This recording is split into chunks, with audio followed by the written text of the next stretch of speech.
तो बात ये है 2021 में टेक्नोलॉजी ऐसे-ऐसे बढ़ते गई है, साथ ही साथ में जो फ्रॉड करने के तरीके हैं, फ्रॉडस्टर वगैरह वो भी ज़्यादा बढ़ते जा रहे हैं। तो ऐसे ही कल शाम के टाइम पे मेरे साथ एक फ्रॉड हुआ। हालाँकि मैं बच गया क्योंकि मेरे को ये सारी चीज़ें पता थी। कई बार होता है यार कि जो भोले वाले लोग हैं वो फँस जाते हैं इन सब चीज़ों में। तो मैंने सोचा क्यों ना वीडियो बनाई जाए ताकि लोगों को पता चले यार ये सारी चीज़ें हो रही हैं और थोड़ा इनसे बच के। बेसिकली मैं 4-5 तरीकों के बारे में बताऊँगा जिस तरीके से ये लोग स्कैम करते हैं। सॉल्यूशन भी बताने का ट्राई करूँगा कि अगर आप ये सारी चीज़ें थोड़ी फॉलो करोगे तो यार उन सारे स्कैम से आप लोग बच सकते हैं। तो पहला स्कैम है जो बहुत ज़्यादा कॉमन है, वो है बेसिकली मैंने उसे नाम दिया लॉटरी स्कैम।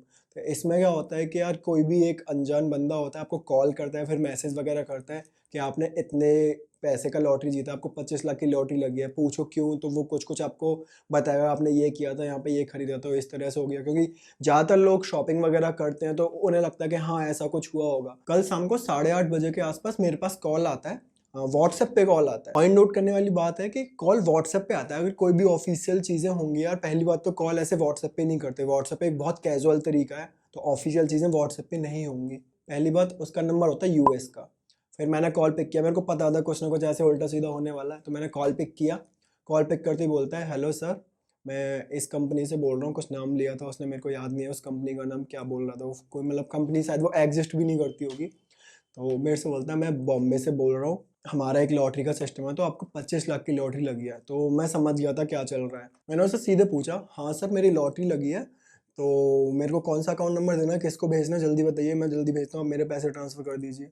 तो अचानक से क्या हुआ, वो पैनिक कर गया। तो वो मेरे से बोलता है, "अच्छा सीनियर का नंबर दो।" मैंने बोला, "हाँ बताइए।" तो उसने बोला 73 और फ़ोन कट गया। तो बेसिकली फ्रॉड था। जैसे ही आप थोड़ा कॉन्फिडेंस से बात करोगे, थोड़ा लगेगा उसे कि यार इस बंदे को नॉलेज नहीं फँसेगा, तो उन्हें भी चांसेस रहते हैं। तो जो नंबर से कॉल आया था उसका स्क्रीनशॉट में आपको डिस्प्ले पे भी दिख जाएगा। मेनली जिन लोगों को नहीं पता होता, काफ़ी सारे लोग इसमें फँस चुके हैं पहले भी, इसीलिए ये लोग आगे भी ये सारी चीज़ें करते जा रहे हैं। आगे इस तरह के स्कैम्स में ना फँसे तो प्लीज़ जो भी आपके साथ वाले हैं, दोस्त, आपकी फैमिली, जो भी बड़े लोग हैं जिन्हें इन सब चीज़ों के बारे में ज़्यादा पता नहीं होता है, तो उन सब के साथ यार वीडियो को शेयर करें ताकि उनको पता चले। तो बेसिकली इसका सॉल्यूशन क्या है?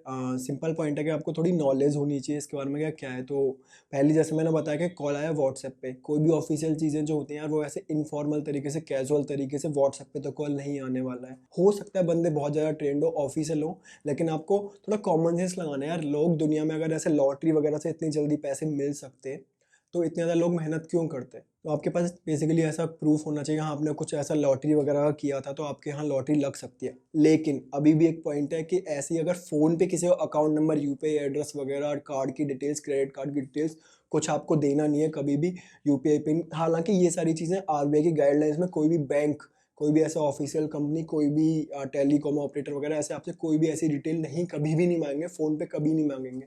अगर आपका ऐसा लगता है कि हाँ, ये सच है, कुछ है, तो आप ऑफ़िस पे जाइए, पर्सन टू पर्सन मिलिए, और ऐसा नहीं है किसी पब्लिक जगह पे आप मिल रहे हो, ऐसे कभी किसी को ऑफ़िशियल डिटेल नहीं देनी। हो सकता है बंदा ज़्यादा कॉन्फिडेंट हो और आपको अपनी बातों में फँसा ले, आपको डिटेल्स वगैरह दे दे। तो ये सारी चीज़ से बचना है, कॉल्स पे, ईमेल पे, मैसेज वगैरह पे ये डिटेल्स नहीं देनी है। अगर आपके पास ऐसा कोई मैसेज आता है, तो ज़्यादातर चांसेस है कि मैसेज में कोई ना कोई स्पेलिंग मिस्टेक वगैरह या फिर बहुत बड़ी इन्फॉर्मल सी लैंग्वेज में लिखा होगा, ऑफ़िशियली नहीं होंगे। तो नेक्स्ट स्कैम जो है वो क्यूआर स्कैन स्कैम। इसमें क्या होता है, बेसिकली आपको कोई बंदा फ़ोन करेगा, फिर आपका जानने वाला है, बोलेगा कि यार मेरा कोई कार्ड है ऐसे ब्लॉक हो गया, फिर स्कैन नहीं हो पा रहा है, मेरा कोई यूपीआई से पेमेंट ही नहीं हो पा रहा है, तो आप क्या करो, मैं आपको एक क्यूआर कोड भेज रहा हूँ, आप उसको स्कैन कर लो और आपके अकाउंट में पैसे आ जाएँगे, आप उससे फिर मेरा पेमेंट कर देना। तो बेसिकली ये मेरे एक दूर के रिलेटिव ने मेरे साथ किया था, तो आप ये मत सोचना कि यार कोई अपने जानने वाला बंदा है तो ऐसा नहीं कर सकता है। तो बहुत ज़्यादा ध्यान से रखो, आपके सेंटीमेंट जुड़ेगा। जो मेरे साथ हुआ, मेरे से बोला कि यार मेरा आर्मी का कार्ड है, ये मेरे दोस्त का आर्मी का कार्ड है, इस तरह से वो स्कैन नहीं हो पा रहा है, मैं आपको क्यूआर कोड भेज रहा हूँ। और वो बड़ा फेक सा क्यूआर कोड था। पहले बोलता है कि मैं आपको ₹1 ट्रांसफ़र करने का क्यूआर कोड के भेजता हूँ, ट्राई करके देखो चल रहा है कि नहीं। वो नाम का ₹1 लिखा हुआ होता है, ऐसा कुछ नहीं है। आपका हो सकता है आपका पूरा अकाउंट खाली हो जाता, हो सकता है पार्शियली हो जाए, कुछ भी हो सकता है। जब मेरे साथ हुआ था तो मैंने साफ मना कर दिया था कि मैं ऐसा कोई क्यूआर आपके साथ स्कैन नहीं करने वाला हूँ, क्योंकि मेरे को पता था अभी तक के जितने भी पेमेंट इंटरफेसेस बने या फिर पेमेंट करने के तरीके बने हैं, उनमें आज तक ऐसा कोई पेमेंट आरबीआई या फिर जितनी बड़ी अथॉरिटीज़ हैं, ऐसा कोई पेमेंट डेवलप ही नहीं किया है कि जिससे आप क्यूआर कोड स्कैन करके पैसा रिसीव कर सको। आप क्यूआर कोड स्कैन करके पे तो कर सकते हो दूसरे को, लेकिन रिसीव कभी नहीं कर सकते हो। तो ये बात ध्यान में रखने वाली है। कभी भी ऐसा हो कि आपको कोई बोले कि यार क्यूआर कोड स्कैन करो तब आपके अकाउंट में रिसीव हो जाएँगे पैसे, ऐसा कोई पेमेंट का तरीका बना ही नहीं है। तो आप यार इस चीज़ का ध्यान रखने वाले हो कि मैं कभी भी पैसे रिसीव करने के लिए क्यूआर कोड स्कैन नहीं करूँगा। अगला जो तरीका है स्कैमर्स यूज़ करते हैं वो यूपीआई का एक फ़ीचर है कि रिक्वेस्ट मनी का फ़ीचर है। उसमें क्या आप जो आपका जानने वाला है या फिर आपको किसी से पैसे रिक्वेस्ट करने हैं तो आप उसका यूपीआई आईडी वगैरह डालोगे, आप उससे अमाउंट डालोगे कि आपको इतना पैसा चाहिए, तो आप उसके पास एक रिक्वेस्ट जाती है। अगर वो आपकी रिक्वेस्ट को एक्सेप्ट करता है और अपना यूपीआई पिन वगैरह डालता है तो आपके अकाउंट में उतने पैसे रिसीव हो जाएंगे। अच्छा तरीका है, लेकिन स्कैमर्स ने ऐसे फ्रॉड करने के लिए यूज़ किया। स्कैमर्स क्या करते हैं, कोई रिक्वेस्ट मनी करेंगे, आप देखोगे अच्छा ऐसा कुछ आया है तो उसमें क्या लिखा होगा कि please enter your UPI pin to receive 10,000 rupees, 1,00,000 rupees, 50,000 rupees. तो इस तरह से लिखा हो आपको ना पैसे रिसीव है।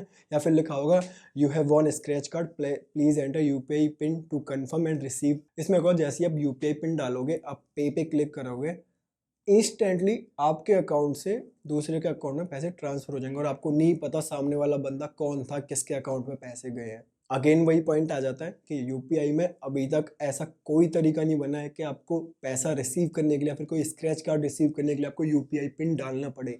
बेसिकली आप यूपीआई पिन वगैरह डालते हो तो वो बैंक के पास रिक्वेस्ट जाती है, तो वहाँ से पेमेंट वगैरह होते हैं, फिर आपका बैलेंस वगैरह चेक करना होता है, वो होता है। लेकिन पैसा रिसीव करने के लिए कोई भी अभी तक बैंक या फिर कोई भी ऐसा मेथड नहीं है कि आपको यूपीआई पिन डालना पड़े। तो never enter your UPI pin to receive money. अगला फ्रॉड जो हो सकता है वो है फेक वीपीए का। वीपीए मतलब वर्चुअल पेमेंट एड्रेस। आप लोगों को पता होगा जब आप यूपीआई आईडी वगैरह भीम पे, गूगल पे, फोन पे वगैरह बनाते हो तो आपकी यूपीआई आईडी जनरेट होती है। जनरली क्या होता है, आपका फ़ोन नंबर @YBL @गूगल पे या फिर @SBI ऐसे करके होती है। लेकिन आप एक कस्टम यूपीआई वगैरह भी डाल सकते हो, जैसे मैं अपने नाम क्यों ना चाहूँ कि अभिषेक कुमार @SBI वगैरह, तो अगर अवेलेबल होगी तो आपको ये मिल जाएगी। तो बहुत सारे केसेस में क्या होता है कि जो फ्रॉडस्टर है, स्कैमर है, वो क्या करेगा, अपना एक यूपीआई अकाउंट बना लेगा, अपने बैंक से लिंक करेगा, लेकिन यूपीआई आईडी ऐसी लेजिटिमेट डालेगा कि आपको लगेगा कि ये एनजीओ की यूपीआई आईडी या फिर किसी कंपनी की यूपीआई आईडी जिससे आप ज़्यादातर ट्रांजैक्शन करते हो। लेट्स से उसने डाला कि एयरटेल पेमेंट रिचार्ज @UPI करके, तो उसने आपको फिर रिक्वेस्ट मनी किया, तो आपको लगेगा यार मैंने रिचार्ज के लिए रिक्वेस्ट किया होगा और मेरे पास ये एयरटेल की लिखा हुआ है, एयरटेल पेमेंट रिचार्ज, एयरटेल का ये रिक्वेस्ट आई हुई है, तो आप क्या करोगे, उसे पे कर दोगे और आपके अकाउंट से पैसे खत्म।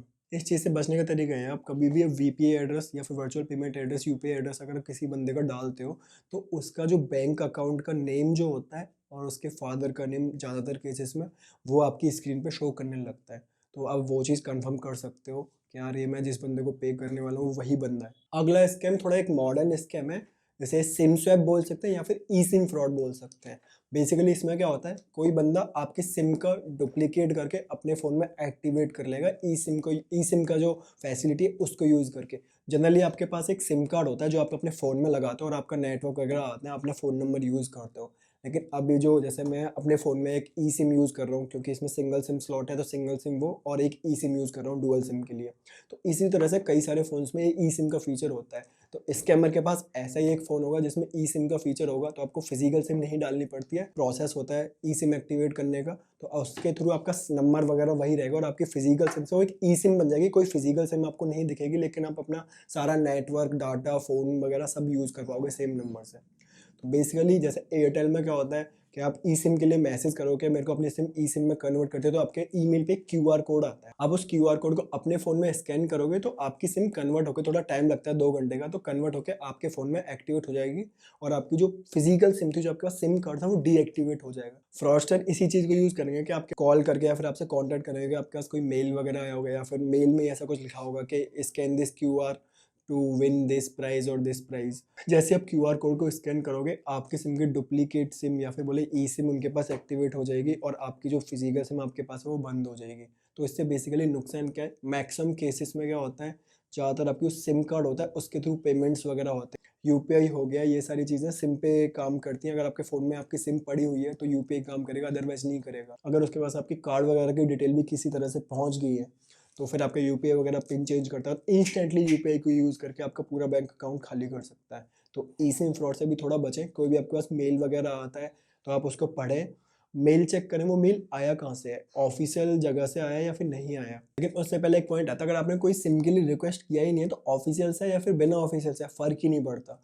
तो ये चीज़ आप ध्यान में रखें। आपने कोई रिक्वेस्ट किया है उसके बाद भी ध्यान से मेल वगैरह पढ़ें, कहाँ से मेल आया है, उसके बाद में आप उस QR को स्कैन करें। जल्दबाजी में ना रहें, जल्दबाजी के चक्कर में हो सकता है आपका बहुत बड़ा नुकसान हो जाए। वीडियो अच्छी लगे तो वीडियो को लाइक करें, कमेंट जरूर करें, कमेंट में अपना नाम लिखें, मुझे विश करें, अपने पेरेंट्स को विश करें, किसी का बर्थडे हो उसे हैप्पी बर्थडे बोलें, लेकिन कमेंट जरूर करें क्योंकि यूट्यूब की एल्गोरिदम ऐसी है कि ज़्यादा कमेंट, ज़्यादा लाइक वगैरह होते हैं तो उस वीडियो को यूट्यूब प्रमोट ज़्यादा करता है।